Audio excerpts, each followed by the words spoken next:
La educación suele ser uno de los talones de Aquiles de los gobiernos. Son cientos de miles de estudiantes y decenas de miles de trabajadores y trabajadoras. Es cuestión de recordar el pingüinazo en el primer gobierno de Bachelet, las movilizaciones universitarias en el primer gobierno de Piñera o las movilizaciones de profesores en contra de la displicente Marcela Cubillos en el segundo gobierno de Piñera. Y a Kast no se le ve como un área fácil. No tiene un proyecto educacional real y su propuesta solo es defender la libertad de enseñanza, comprendiéndola como libertad de mercado. Asimismo, su visión fiscal lo lleva a no aumentar ningún peso para la educación pública, y estas ideas las representa muy bien su nueva ministra de Educación, quien es una economista de libertad y desarrollo sin trayectoria relevante en el mundo de la educación. El primer problema lo tendrá con la educación inicial. Actualmente existen 3 modalidades financiadas con recursos públicos: Jardines Junji, Fundación Integra y BTF. En total son más de 80.000 trabajadoras que negocian año a año sus condiciones laborales. El proyecto de ley de Sala Cuna está directamente relacionado con estas trabajadoras, las cuales ya han anunciado que no aceptarán una privatización de la educación inicial, cuya oferta hoy radica principalmente en instituciones públicas. Por ahora, Kast anunció meterle un congelador porque no hay plata, para variar. En materia de educación básica y media estará la principal disputa. El gobierno de Kast se ha caracterizado por criticar la ley de inclusión educativa, principal reforma de Michelle Bachelet. Sin embargo, no tiene ninguna propuesta. Solo quieren dejar a medio camino la creación de nuevos servicios locales de educación pública, regresar a la selección escolar por resultados académicos y quizás reponer el copago. Eso no mejorará el rendimiento escolar de los estudiantes de la educación pública. Asimismo, insisten en garantizar la libertad de educación o el derecho de los padres a elegir, cuestión que ya existe y que incluso está garantizada en la propia Constitución. En la misma línea, una de sus prioridades es recuperar el respeto por los profesores, pero al mismo tiempo anuncia que no tolerará que estos ejerzan su derecho de huelga y que exijan mejores condiciones laborales. Anuncia también su preocupación por los liceos emblemáticos, sin proponer ninguna medida que no sean políticas ya aplicadas por sus antecesores, especialmente la expulsión de estudiantes. Menciona la deserción escolar como un problema, pero no ofrece soluciones. El problema de falta de recursos que históricamente ha afectado la educación pública será algo que se mantendrá. Solo de entradita el ministro de Hacienda exigió reducir 524.000 millones al Ministerio de Educación. Y en educación superior tampoco tienen propuestas relevantes. Lo único que ha anunciado hasta la fecha es limitar la gratuidad universitaria, algo que en campaña señaló que no tocaría. En resumen, las propuestas de Kast en educación tienen mucho de ideología, pero casi nada de políticas públicas. Bienvenidas y bienvenidos a nuestro tercer programa de Sentido Común, el cual estará dedicado a hablar sobre educación.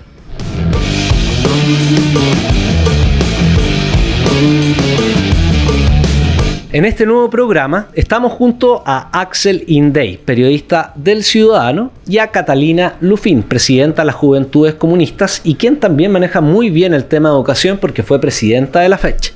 Vamos a analizar las principales propuestas, o más bien la falta de ellas en materia de educación que propone el gobierno de Kast, incluyendo la polémica por la gratuidad. Y también analizaremos el perfil de quien lidera el Ministerio de Educación, la ingeniera comercial María Paz Arzola González. Y tendremos a un invitado de lujo, que es Álvaro Ramis, actual rector de la Universidad de Academia de Humanismo Cristiano.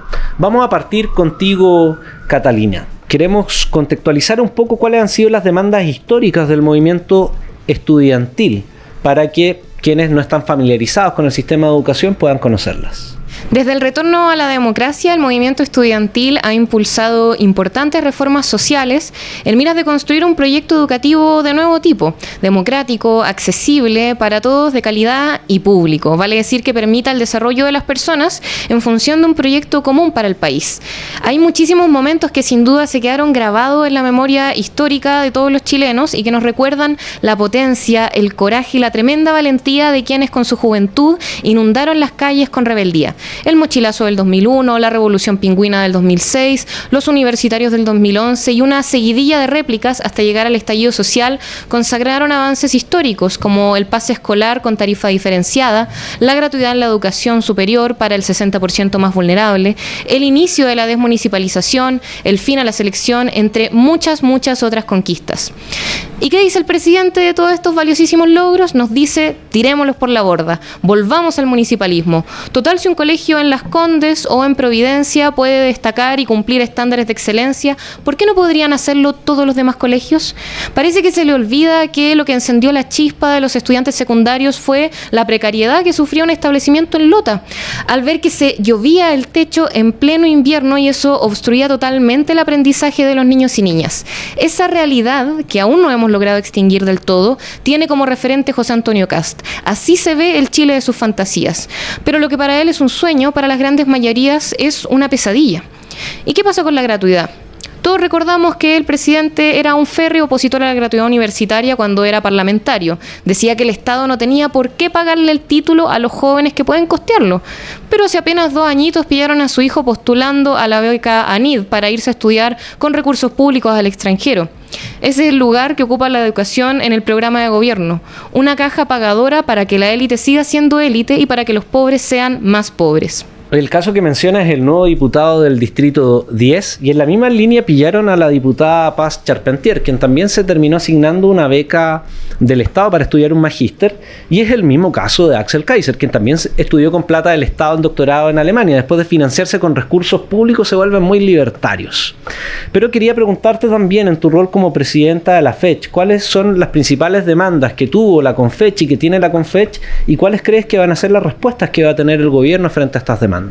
Bueno, durante los últimos años las comunidades de educación superior han experimentado un dilema bien silencioso, pero que como una bola de nieve crece y crece hasta arrasar con todo a su paso.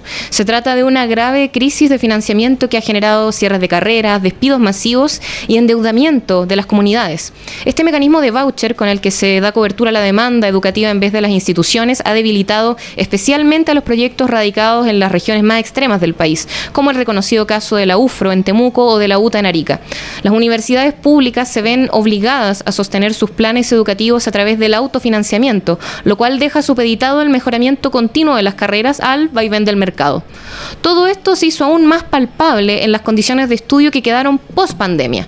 La dificultad de mantener las instalaciones, de proveer alimentación digna y, en general, una incapacidad de responder a las necesidades de las y los nuevos estudiantes que ingresan y aspiran ojalá a mantenerse y a egresar en su disciplina.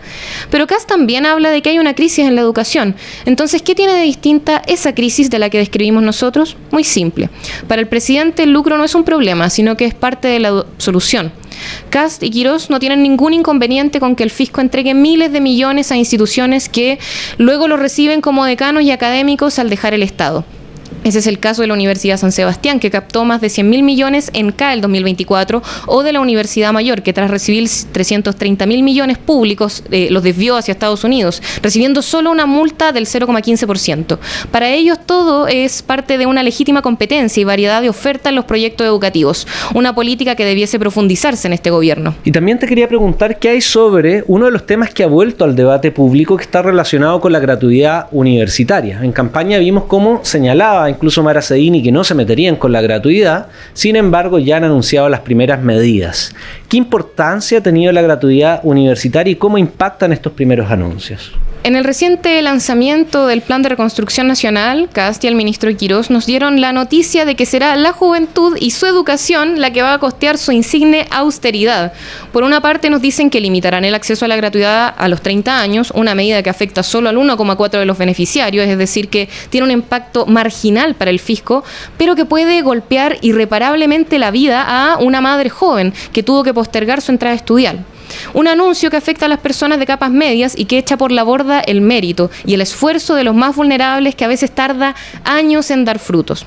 Algo similar es lo que ocurre con la persecución a los deudores del CAE. El ministro señala que los que pueden pagar tienen la obligación de hacerlo, pero al mismo tiempo le rebaja impuestos a las grandes empresas. Duro contra el pueblo y complaciente con sus amigos, Quirós hace honores a su historial de corrupción con las farmacias y los pollos, ahora buscando enriquecerse a costa de todos los chilenos. Aún no hemos escuchado a la ministra de Educación pronunciarse sobre estas modificaciones, pero quizás el silencio otorga y solo veremos complicidad con esta descarada operación de desmantelamiento de la educación pública. Axel, vamos contigo. Cuéntanos un poco quiénes van a encarnar la política de educación en el gobierno y en particular quién es la ministra de Educación y de dónde viene. Uno de los nombramientos más ideológicos del gabinete de José Antonio Kast es precisamente el de la economista María Paz Arzola en el Ministerio de Educación. Ojo, María Pazarsola cursó su educación básica y media en el Colegio Mariano de Schoenstatt, perteneciente a la misma congregación religiosa ultraconservadora de origen alemán a la que pertenece el presidente José Antonio Kast. Posteriormente estudió ingeniería comercial en la Universidad Católica y más tarde sacó un magíster en economía y luego un magíster en filosofía política y ética. Y a partir del año 2010, María Pazarsola se integra a Libertad y Desarrollo, un centro de estudios perteneciente al ala más dura de la derecha, cuyo principal objetivo es defender el orden económico neoliberal que se impuso durante la dictadura militar de Augusto Pinochet. Libertad y Desarrollo solicita siempre reducir el gasto fiscal, pero no tienen problemas en recibir dineros públicos. Durante casi 6 años, Arzola formó parte del área de investigación vinculada a temas económicos y sociales. Desde esa tribuna, la actual ministra de Educación se dedicó a cuestionar gran parte de las reformas educacionales que empujaron los gobiernos progresistas. Por ejemplo, fue crítica de la Ley de Inclusión Escolar, una reforma que buscaba prohibir a los sostenedores lucrar con el sistema educativo y eliminar el copago en dichos establecimientos. También fue contraria a la gratuidad universitaria, una política pública que José Antonio Kast ya ha señalado que pretende recortar. Y respecto al crédito con aval del Estado, un mecanismo que mantiene endeudados a miles de jóvenes a lo largo de todo el país, el nuevo gobierno está lejos de pretender eliminarlo. De hecho, Arzola señaló que su principal prioridad será endurecer los mecanismos de cobro. ¿Y cómo se viene la mano con el movimiento estudiantil, que siempre lo hemos visto muy activo? ¿Será uno de los principales opositores al gobierno de Kast? Educación siempre ha sido un fierro caliente para todos los gobiernos, como tú lo mencionabas en la línea editorial, o un detonador para cambios sociales. Recordemos que el movimiento pingüino del año 2006 fue la primera grieta grande que se abrió en ese supuesto consenso de la transición democrática y auguraba que las nuevas generaciones no se sentían del todo satisfechas con ese consenso en torno al modelo político y económico que se instauró en nuestro país durante la década de los años 80. Más tarde, el movimiento estudiantil del 2011 dejó en jaque al gobierno de Sebastián Piñera y cimentó el camino para el fin de la concertación, que cambió su nombre a Nueva Mayoría e integró a otras fuerzas de izquierda para intentar impulsar una agenda transformadora. Ese mismo movimiento estudiantil dio origen al Frente Amplio, que llegó al poder en tiempo récord con el presidente más joven del mundo y se hizo con la hegemonía de la izquierda luego de décadas de concertacionismo. Entonces, sí, educación definitivamente va a dar que hablar durante el gobierno de José Antonio Kast. Hay que ponerle mucho ojo a los estudiantes secundarios, quienes ya le rayaron la cancha desde el día 1 en el Liceo Augusto del Mar, por ejemplo. En definitiva, entonces, adelántanos, Axel, ¿qué podemos esperar de la nueva ministra de Educación? La derecha ha tenido tiempo para prepararse. El nombramiento de Marcela Cubillos durante el segundo gobierno de Sebastián Piñera fue el primer ejemplo de que la derecha está consciente de que la batalla cultural o ideológica hoy día se juega precisamente en educación. Marcela Cubillos, que al igual que María Pazarsola proviene de Libertad y Desarrollo, fue probablemente una de las ministras de Educación más confrontacionales que hemos tenido desde el retorno a la democracia. Recordemos que desde su cargo fue cuestionada por utilizar las bases de datos del ministerio para enviar correos electrónicos a padres y apoderados con propaganda en contra del sistema de admisión escolar. Y María Pazarsola proviene de ese mismo mundo. Y a diferencia de Cubillos, que representó una apuesta arriesgada de Sebastián Piñera para dar la batalla cultural en educación, acá María Pazarsola es parte de un diseño estratégico pensado que cuenta con todo el respaldo político del presidente Kast. Así que lo más probable es que veamos un intento por echar abajo reformas emblemáticas de los gobiernos progresistas, como la gratuidad universitaria, el no financiamiento a la educación superior, la prohibición del lucro en la educación y el fin de la selección.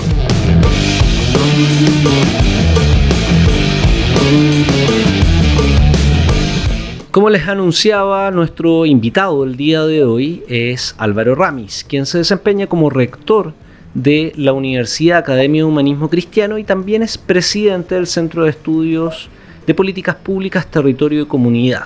Muchas gracias, Álvaro, por estar el día de hoy con nosotros. Hola, muy buenas tardes. Una de las particularidades también de tu perfil es que eres teólogo, por tanto te quería preguntar un poco, que lo mencionábamos a propósito de la pertenencia a la ministra de Educación, pero también de José Antonio Kast, de cómo dialoga esta personas que pertenecen a esas congregaciones católicas, en este caso a la comunidad Schoenstatt, con políticas neoliberales donde muchas veces parte de esta ideología en el campo más político terminan pagando las personas más pobres o aquellos más desposeídos. ¿Crees que hay algún grado de contradicción de esa visión religiosa de amor al prójimo que luego se expresa en políticas que tienen bien poco de amor? Bueno, como tú dices, efectivamente la contradicción se manifiesta entre aquellos valores declarados y aquellas prácticas políticas implementadas. El conjunto, digamos, del catolicismo es muy diverso, puede dar para distintas interpretaciones y comunidades de fe, tradiciones, órdenes, congregaciones y movimientos de laicos. El caso de Schoenstatt es un movimiento laical que tiene una rama clerical también. Ahí estaba el antiguo arzobispo Francisco Javier Errázuriz, el ex obispo de La Serena, Francisco José Cox, entre otros. Y sabemos que de una larga trayectoria del actual presidente José Antonio Kast en este movimiento de origen alemán, pero que ha tenido en Chile un gran desarrollo. Lo que sí sabemos es que Schoenstatt es un movimiento particularmente implantado en sectores acomodados, con una presencia muy fuerte en el sector, digamos, de familias de muchos recursos, aunque también en sectores de clases medias, particularmente en la Florida, por ejemplo, o en otras ciudades de región. El punto está más bien en que esta adscripción personal debe tener algún tipo de correlato y de coherencia con las políticas que se deben implementar a nivel país. ¿En qué medida este tipo, digamos, de movimientos obedece, por ejemplo, a los lineamientos del Papa Francisco y del Papa León XIV? A mí me parece una buena pregunta, sobre todo en la medida en que se aleja, por ejemplo, de prioridades ambientales como las que señaló el Papa Francisco en Laudato Si, o de prioridades sociales como las que desarrolló en distintos instrumentos del magisterio social del Papa Francisco y del Papa León XIV. Crítica fundamental que está haciendo el Papa León XIV a la guerra hoy día y a las políticas implementadas por Donald Trump a nivel global, con portadas muy duras del Observatorio Romano, denunciando la muerte de inocentes en Irán. Yo creo que todo ese tipo de elementos configura una distancia entre la retórica de José Antonio Kast y lo que la Iglesia Católica hoy día está instalando en el debate mundial. Claro, Álvaro, y ahí entrando ya al plano educativo y las políticas públicas anunciadas, nosotros en la presentación previa del programa mencionábamos que más bien hay un discurso ideológico sobre los problemas que José Antonio Kast cree que existen en la educación, y por otro lado lo que vemos más bien es carencias de políticas públicas, donde muchas de las propuestas van en línea de reducir, de quitar presupuesto, de limitar derechos y no de proponer un proyecto educativo alternativo. ¿Cómo tú lo ves, que estás bien involucrado en el mundo educacional, ya sea en términos de educación general o específicamente en educación superior, estos primeros días donde ya han anunciado algunas políticas? Sí, es muy extraño que se ha instalado desde el gobierno una propuesta que ha asumido una línea base para recortar financieramente al Estado de un 3% de una manera pareja para todas las reparticiones y ministerios. 3% en educación hace que sea la cartera que tiene el mayor recorte en todo el sector público a partir del proyecto que ha instalado o la decisión que ha tomado el ministro Quirós en Hacienda. Es, junto con Salud y Vivienda, en los ministerios más afectados. Más impactados. Pero educación por lejos es el más impactado, sin ninguna fundamentación técnica. El único criterio que se ha dicho es un 3% para todo. Claro. ¿Es posible que una medida tan arbitraria pueda tener algún tipo de fundamentación técnica?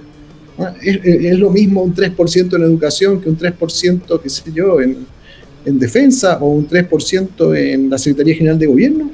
Claro. ¿O la Secretaría General de la Presidencia? ¿Cuál es el criterio para recortar un 3% en las políticas públicas del país? Yo creo que son elementos que no se tienen en consideración, y los efectos todavía yo creo que no se logran cuantificar ni menos dimensionar, porque tienen consecuencias enormes en toda la dotación docente, sobre el efecto que tiene que ver sobre calidad de infraestructura, sobre todo tipo de procedimientos administrativos, sobre la administración de los cambios que se deben hacer por ley en el sistema educacional, sobre calidad. En definitiva, este recorte arbitrario, absolutamente hecho bajo una discrecionalidad absoluta, va a tener consecuencias nefastas para la educación en su conjunto. ¿Y cómo crees que dialoga con las propuestas que se venían discutiendo respecto al gobierno anterior? Porque en una entrevista también que tuvimos contigo alcanzamos a comentar lo que fue el proyecto del FES, la propuesta de nuevo financiamiento de educación superior.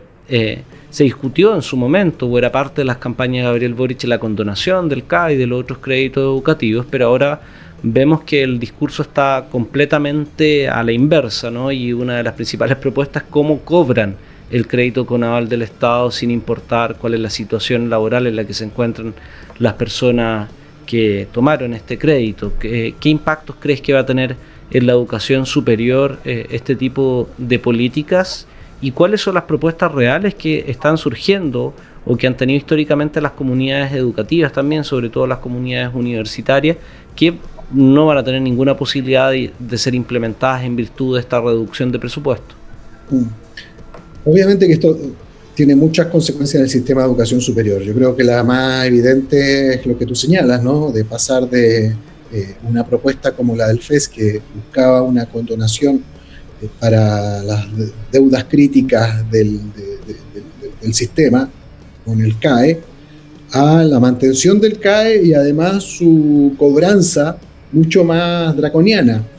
Pero ojo, eso tiene todavía, para poderse implementar, que ser legislado, porque hay desde 2021 una serie de elementos que alteraron, por ejemplo, la cobranza del CAE. Cuando el presidente amenaza con hacer que los deudores aparezcan en el boletín, eso hoy día no se puede legalmente. Claro. Entonces es algo que ahí el presidente no está informado, que desde 2021 no aparece en el boletín comercial la deuda por CAE. Y por otro lado, no solamente se niega la condonación por todos los argumentos que ya el conjunto del sistema había concordado, había un análisis técnico donde, por ejemplo, el ministro Vitar, que fue el que implementó el CAE, había considerado y había logrado, digamos, reconocer los problemas que ese mismo mecanismo había generado. No tiene un avance fundamental para poder reconocer, por decirlo así, lo que hay que mejorar. Cuando las personas que lo hacen se dan cuenta que esto es un error, pues pasan, digamos, empezamos a encontrar soluciones, ¿no? Aquí estamos en el punto inverso. Acá se desconocen todos los efectos nefastos que ha tenido este tipo de política y se empieza, digamos, más bien a fortalecer su continuidad de una manera totalmente acrítica.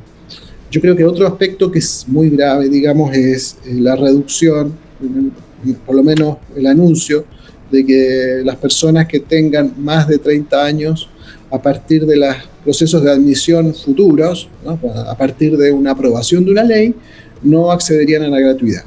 Creo que es importante aclarar, sí, a las personas que hoy día están con gratuidad y que tienen más de 30 años, esa propuesta de CAS no implica perder el beneficio ya adquirido. Eso, claro, no afecta a los que ya tienen gratuidad, que son cerca de 26.000 personas que están en esa situación. 26.000 personas en este marco, incluso con la propuesta de CAS, no pierden su gratuidad, y es bueno no caer en desinformación porque les va a crear angustia, claro, problemas de salud mental. No hay que caer en eso. Pero por otro lado, hay muchas personas que no pueden estudiar, muchas mujeres particularmente, porque tienen procesos de maternidad, o jóvenes que han tenido intermitencias laborales, que no pueden acceder antes de los 30 años a la educación superior universitaria. Y eso es lo que se impediría porque no podrían acceder a la gratuidad. Creo que esto es una medida absolutamente arbitraria, porque a los 30 años, no a los 40, claro, o a los 65, digamos. O sea, acá simplemente se toma una línea que es absolutamente discrecional y además inconstitucional, porque establece una discriminación etaria, porque la edad pasa a ser el criterio para decir quién puede tener gratuidad y quién no. Sí, eso mismo conversábamos, que también puede tener una dimensión de inconstitucionalidad esa ley, porque como tú bien decías que no hay ninguna racionalidad detrás de la medida, tampoco tenía análisis de impacto, incluso en términos financieros es irrelevante esa reducción, más allá de lo grave que es al momento de limitarle derechos a las personas que no van a poder estudiar. ¿Y cómo ves, Álvaro, también la posibilidad de que comiencen a reducir presupuesto a costa de la gratuidad, quizás no reduciendo los quintiles que van a ser financiados, pero sí también apretando el precio que van a pagar por estudiante, por ejemplo, a través de esta política de gratuidad? ¿Cómo ves que puede ser tan permeable o tan frágil la institucionalidad actual como para ceder a las presiones de Hacienda y que diga que en lugar de ejemplo, el arancel, si ahora están 2,5 millones, van a pagar solo 2 millones de pesos por estudiante? ¿Qué consecuencias podría tener para el sistema universitario, ya sea estatal o privado? Bueno, eso es una discusión larga. Afortunadamente, existe un mecanismo que es bastante complejo para determinar el arancel regulado, que no basa solo su implementación en un análisis de un actor, sino que existe una comisión que pasa por el Congreso, pasa por distintos mecanismos que trata, digamos, de descifrar cuánto vale justamente un arancel, que no es fácil, de establecer un precio de algo así. Y eso, afortunadamente, hoy es objeto de debate más bien en el otro sentido, en que los aranceles actualmente vigentes son, digamos, insuficientes para cubrir el costo real de las carreras, el arancel regular. Entonces, yo creo que esa es una discusión en la cual el campo político al que adscribe el actual gobierno, es decir, la propia derecha, está dividido. Hay algunas, me imagino que hay universidades que están próximas a ese campo político que consideran que el arancel es bajo y por lo tanto van a buscar su incremento. Y otras, y por lo tanto no creo que su estrategia vaya por ahí, porque justamente se les abre un campo que les divide la opinión de sus propios partidos. Y en términos generales, ya saliendo un poco del ámbito de la educación, ¿cómo has visto estos primeros días de José Antonio Kast y esta estrategia propia de la ultraderecha, ¿no?, de anunciar distintas medidas que afectan a distintos sectores, para luego a veces distraer de aquellas que podrían ser más importantes? ¿Cómo ves estos primeros días de gobierno?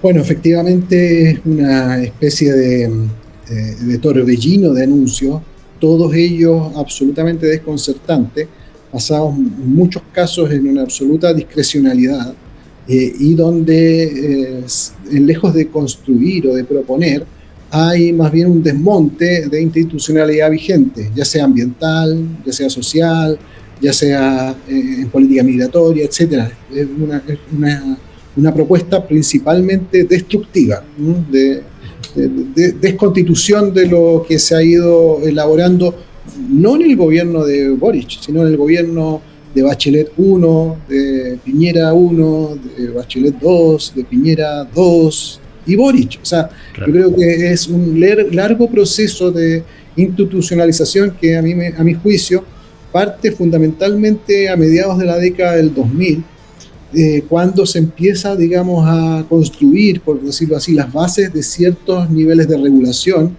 de distintas áreas del sistema. Es muy sensible el tema ambiental, por supuesto, pero no solamente en el tema ambiental, sino en los sistemas de regulación que se han ido creando para el sector financiero y para una serie de industrias, digamos, que están reguladas hoy día y que hoy día la derecha acusa, digamos, de permisología. Claro. Esa permisología es una etiqueta comunicativa, un eslogan que permite desmontar lo que por décadas se trató de construir para evitar lo que fue en los años 2000, que fue más bien la ley de la selva, de una inversión totalmente desregulada, que permitía, digamos, todo tipo de fechorías por parte, digamos, de sectores desregulados que estaban al arbitrio de digamos, de muy pocas herramientas legales que les permitieran controlar sus prácticas. Entonces, eso yo creo que es lo más grave de lo que se ha hecho en estos días. ¿Y cómo ves que podría seguir avanzando el gobierno de Kast? Porque antes de que asumiera había un debate en torno a si Kast iba a representar un gobierno ultraderecha con todas las de la ley, ¿no? Muy parecido a Milei, o bien más, si iba a ir progresivamente acercando a posiciones más tradicionales de la derecha, que podrían asemejarlo mucho más a un gobierno de Sebastián Piñera. ¿Cómo crees que va a ser el derrotero de este gobierno? ¿Qué factores podrían incidir en torno a que opte por un camino u otro? Bueno, él claramente en los primeros días de gobierno ha dado las señales de querer ser el pequeño Milei, o tener una motosierra del 3%, está desmontando, está generando un escenario en esa línea. Sin embargo, él gobierna también con una coalición. Es probable que la coalición le empiece a colocar ciertos reparos por los efectos político-electorales que tienen este tipo de decisiones. Y otro elemento que creo fundamental es que dentro de su gabinete también hay actores que no son netamente partidistas, sino son grupos empresariales, partiendo por el canciller, claro, que es el gerente general, el CEO de Quiñenco, del grupo Luxich. Ayer lo analizábamos en detalle, el perfil del canciller. Claro, entonces ese tipo de personas son en cierta forma tutores políticos de este gobierno para evitar que caiga en una cierta irracionalidad, porque eso también daña las condiciones de sus mismos grupos. Claro. Un elemento de un desborde, un elemento de ingobernabilidad que impida avanzar, eso va a ser, por decirlo así, una fricción al interior de este gobierno. Entonces, existe esa hipótesis de que, por decirlo así, el propio empresariado va a actuar como un moderador en la medida en que vea que la agenda empieza a chocar con ciertos niveles de legitimación social. Uh-huh. Sin embargo, hay elementos de imprudencia también en el propio sector empresarial. O sea, la solicitud de la presidenta del día de ayer de la CPC. De la CPC de eliminar los feriados irrenunciables no va en la línea, digamos, de moderar al gobierno, sino de radicalizar su... Claro, de que hoy día, de hecho, García, el ministro de la CEPRES, saliera más moderado que la propia dirigente de la CPC. Claro, entonces acá hay contradicciones internas dentro del propio campo del gobierno que están en distintos niveles, ¿no? O sea, el empresariado seguramente va a tratar de aprovechar como la oportunidad de oro que tiene hoy de avanzar en una agenda muy radical, que llamémosla proinversión, procrecimiento, pero que en el fondo implica desmonte de todo tipo de regulación social, ambiental, que les dificulte su operación. Y por otra parte, los actores políticos que por una parte quieren radicalizar otro tipo de caprichos ideológicos que les son muy, muy caros a su propio parecer, pero al mismo tiempo tienen que administrar el costo electoral que eso puede representar. Entonces, ¿hasta dónde va a llegar Kast? Yo creo que hay que verlo a la luz de los 100 primeros días. O sea, después de 100 días vamos a poder ver qué tanto avanzó, qué tanto pudo sostenerse en estos anuncios radicales. Y el otro factor que va a incidir muchísimo es el viento internacional. Claro. Es decir, el viento de cola que hoy día tiene Kast es el viento a favor que viene de Estados Unidos y de la ultraderecha global. En la medida en que eso cambie por diversos factores, por ejemplo, una derrota de las elecciones de medio término de Donald Trump, o más aún, cierto encallamiento, digamos, de su proyecto político porque empieza a resquebrajarse más estructuralmente, ya sea por factores como la guerra, ya sea por factores económicos de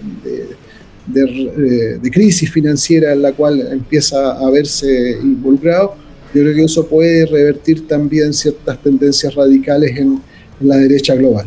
Y como contrapartida, ¿cómo ves que está actuando la oposición, o qué se espera más bien, porque recién va una semana, qué se espera de la oposición, de las oposiciones y en particular de esta distinción entre distintos sectores, ¿no? Donde se identificaba un sector del socialismo democrático, otro de el Partido Comunista del Frente Amplio, y donde también hay otros actores que podrían surgir, como son algunos alcaldes, como Matías Toledo, Joel Olmos, o Ítalo Bravo, y también el gobernador Mondaca, la senadora Fabiola Campillay, que constituyen una izquierda que no está agrupada necesariamente en los partidos más tradicionales. ¿Qué rol crees que podrían jugar en los próximos meses?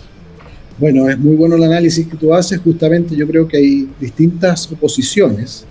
Existe una oposición de ultraderecha al gobierno de ultraderecha, que es Kaiser. Existe una oposición populista neoliberal, que es la de Parisi. Y el antiguo oficialismo, que se presenta también dividido en estos dos bloques, que uno es el antiguo socialismo democrático, autodenominado socialismo democrático, y el Frente Amplio del Partido Comunista.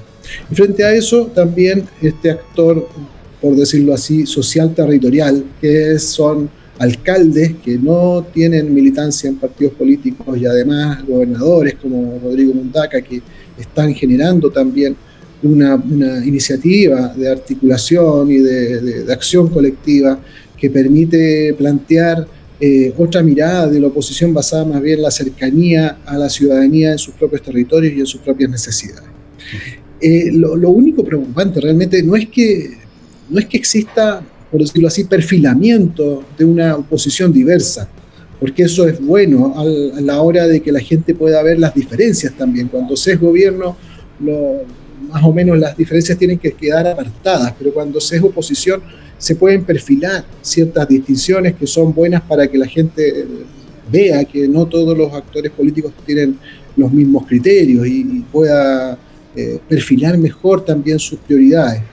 Los problemas de articulación político-parlamentaria, que por ejemplo llevaron a la pérdida de la presidencia de la Cámara de Diputados, a la pérdida de la presidencia de la mayoría de las comisiones en la Cámara de Diputados, y que está augurando un mal desempeño de este Congreso en la materia más sensible, que es el alineamiento de las bancadas para poder articularse coherentemente de cara a constituir mayoría. Eso es algo que finalmente no se debe permitir, porque más allá de todas las diferencias que se puedan plantear en el ámbito comunicacional, a la hora, digamos, de lograr paralizar o detener o administrar una oposición eficaz, es necesario tener mucha disciplina parlamentaria para conseguir las mayorías y los quórums que se requieren. Bueno, Álvaro, muchas gracias por tu opinión y tu análisis respecto a las políticas educacionales que podemos esperar por parte del gobierno de Kast, pero también en la caracterización general, ¿no?, de este marco de cómo podría funcionar el gobierno con su ofensiva de ultraderecha que lo ha caracterizado en esta primera semana, y qué es lo que podemos esperar en los próximos meses, como también la oposición, ¿no?, que uno espera que se articule, que levante la voz y que denuncie cada una de estas atrocidades, no perdiendo sí el sentido de la centralidad, de cuáles son aquellas que efectivamente están en búsqueda y cuáles son también aquellos distractores que a veces utilizan para copar toda la agenda y que al final no sepamos en torno a qué reaccionar y ponerle atención. Muy bien, muchas gracias. Realmente una muy buena entrevista y bueno, mucho éxito en el desarrollo de su programación. Muchas gracias, esperamos tenerte hasta una próxima. Gracias a ustedes. Chao.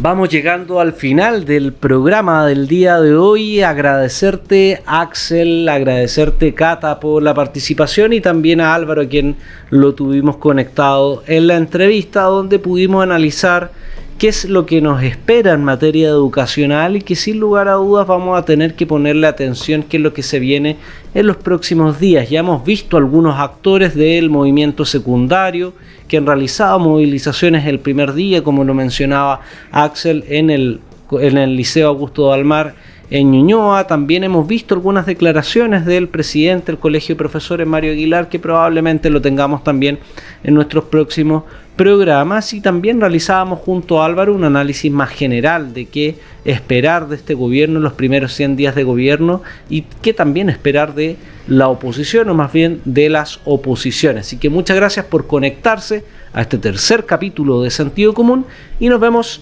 mañana jueves a las 6 horas por el mismo canal Ciudadano. Hasta la próxima.